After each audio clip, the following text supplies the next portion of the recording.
Well, good morning and welcome to all of the people that have joined us here today. I'm sure to help celebrate the All-America City Award that you see sitting on the dais that we're so proud of that we collected this past weekend. I'm sure the excitement and the enthusiasm will wear off a little bit maybe in a couple of years, but we're pretty proud of that and rightfully should be. So we'll jump right into our consent agenda meeting. The first item is to approve the minutes of the June 18th, 2019 meeting. Are there any corrections or changes? Seeing none, I move that we approve the June 18th, 2019 meeting minutes. Second. We have a motion and a second. Cast your vote. Motion passes unanimously. On the consent agenda items 1 through 17, I plan on pulling 17 for some further discussion. Any other items on the consent that need to be pulled for clarification or discussion? Seeing none, I move that we approve consent agenda items 1 through 16. Second. We have a motion and a second. Cast your vote.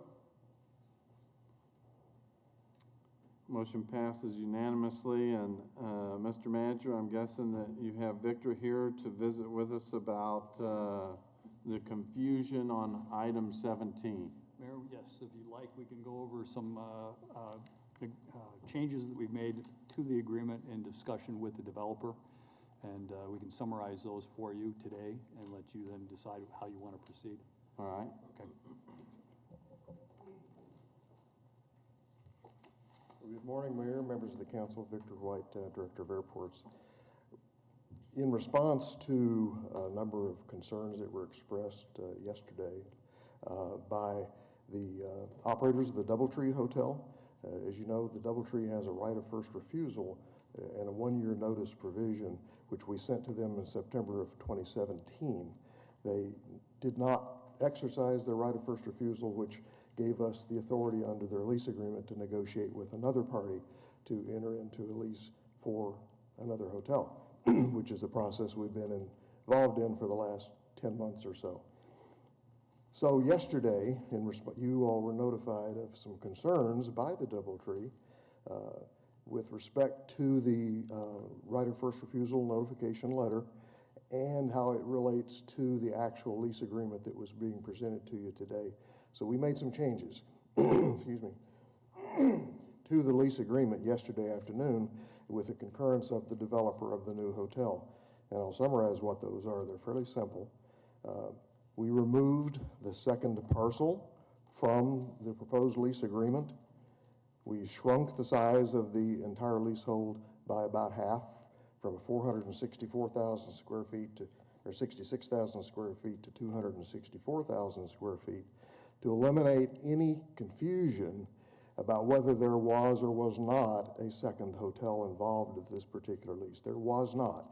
Our lease agreement described a single hotel, and so we just want to make sure that that's clear. This eliminates that particular confusion.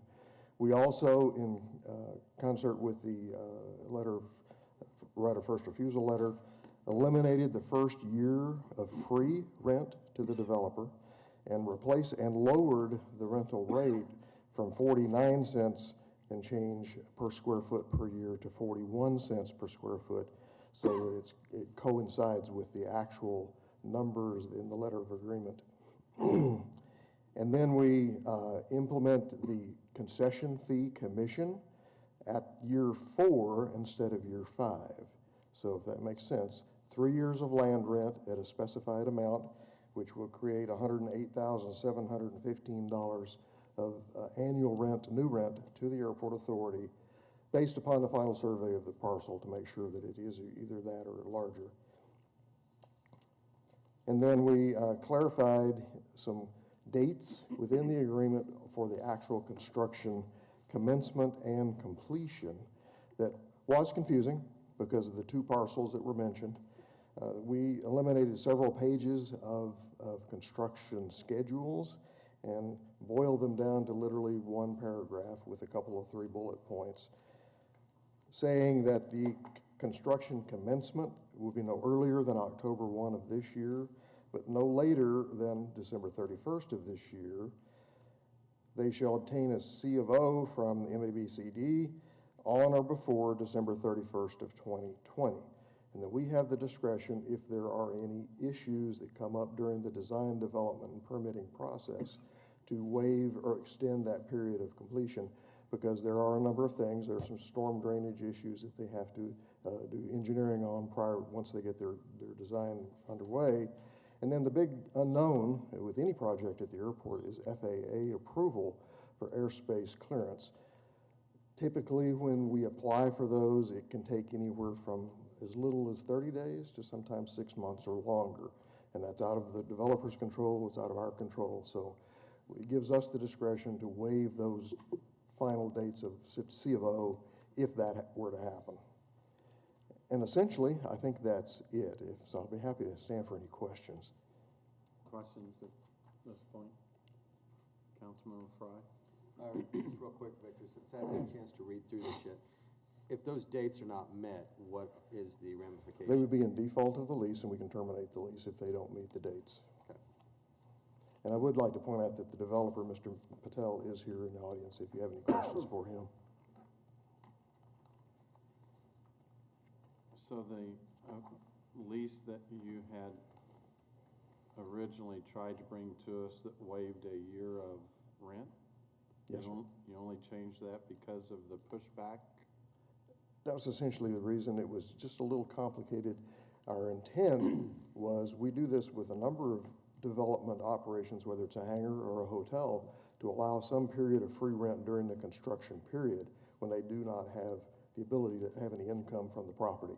So it's not unusual for us to do that. And in exchange for the year of free rent, we actually raised the rental rate to the current schedule of charges for land at Eisenhower, 49 cents and change. Any other questions? If there's no other questions, I think what we really need to do is pause on this so we can absorb the contract and have a better understanding and then let the community have a better understanding. We really don't like, in this case, last-second changes that are brought to us. And it's not fair to the community to have last-second changes presented to the council and then ask us to vote on it. And so, obviously, what we need to do today is defer this item. And I would simply make a motion to defer it. We have a meeting in a week. Is that a long enough time for us to go through this? So my motion is simply defer this item 17 for 1 week to the July 2nd meeting. Second. We have a motion and a second. Any other discussion? Cast your vote. I have a question real quick. Will that pull it off of consent next week and it'll be an item that we discuss? So we can do that. It probably will come back as consent or unfinished business at this point. Unfinished business. It'll come back as unfinished business.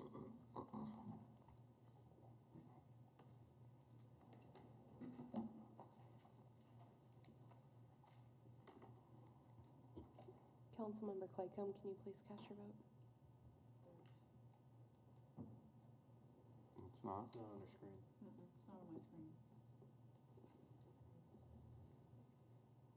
I'll just do yay. Okay.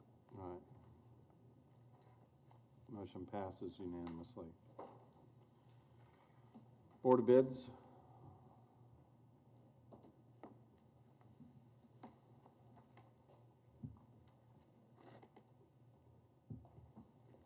Good morning, Mr. Mayor, City Council Member Hannah Layton. Department of Finance, today I present to you the Board of Bids formal bid report from the June 24th Board of Bids date. Maybe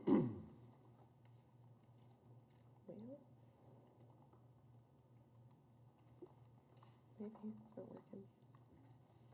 Thank you. First engineering bid we have is Mount Vernon and Hillside intersection. Recommendation is Pearson Construction for $2,155,530. Next engineering bid is Manhole Rehabilitation and Reconstruction Project 2019 Set 2. Recommendation is Visual Systems Incorporated for $596,184. 2019 OP3 CIP Street Repairs Phase 2, PPJ Construction for $692,875. 2019 OP3 Ultra-Thin Bonded Overlay, Cornejo and Sons for $3,230,538.70. Paving at Funston and Bedford to serve Willow Creek East 3rd Edition. Recommendation is APAC, Kansas for $486,705.90. Stormwater drain number 449 to serve Pike Edition.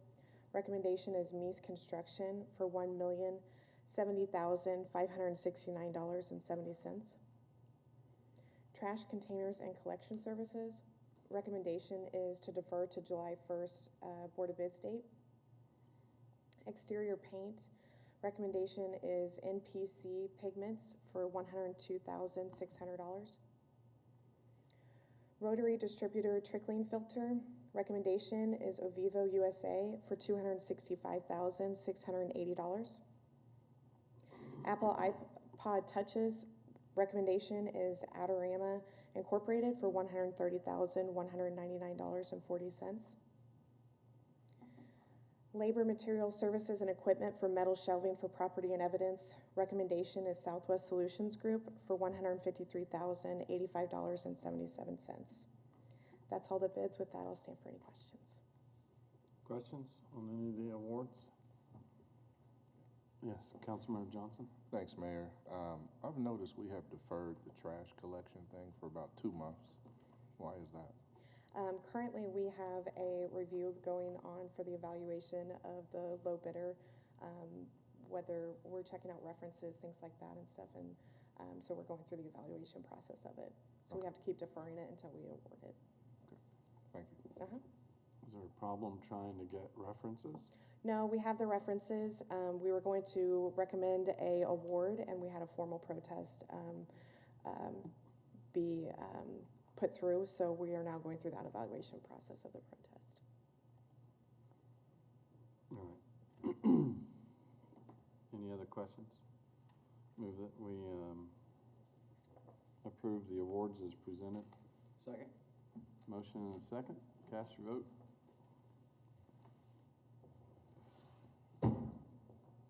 Motion passes unanimously.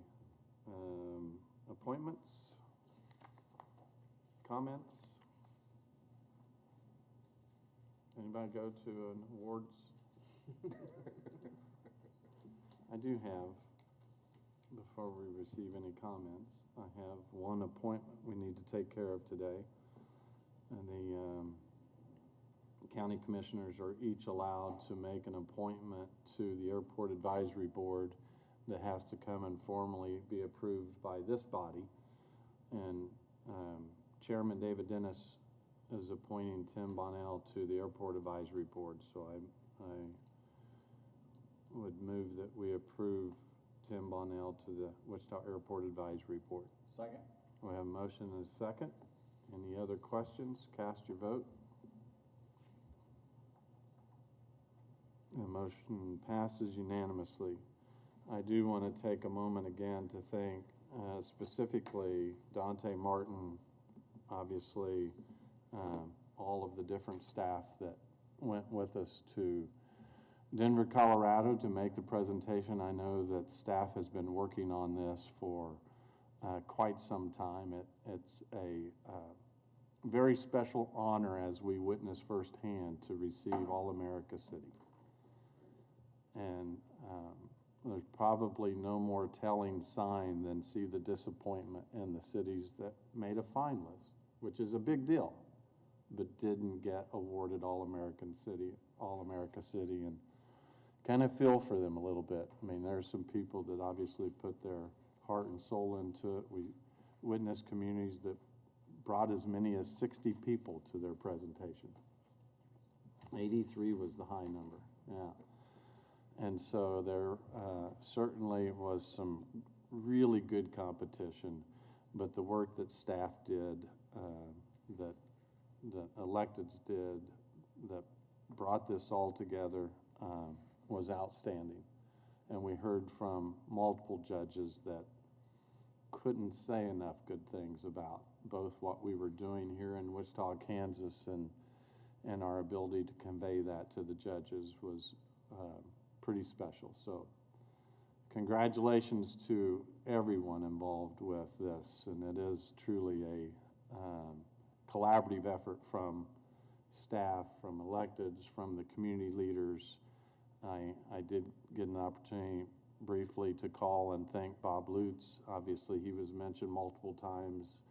I'd like to say on a national stage for the work that him and his friends are doing that really have made a difference in our community, along with many others that are so proud of Wichita and what Wichita's been able to do the last few years. And it's very gratifying to see that culminate and being recognized nationally by not only our peers, but those that have seen a lot and are worthy to judge these presentations. So thank you to all.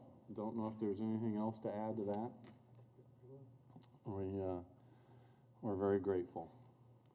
With that being said, I move that we adjourn today's council meeting. Second.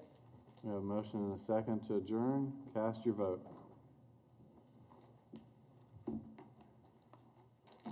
Motion passes unanimously. We are adjourned.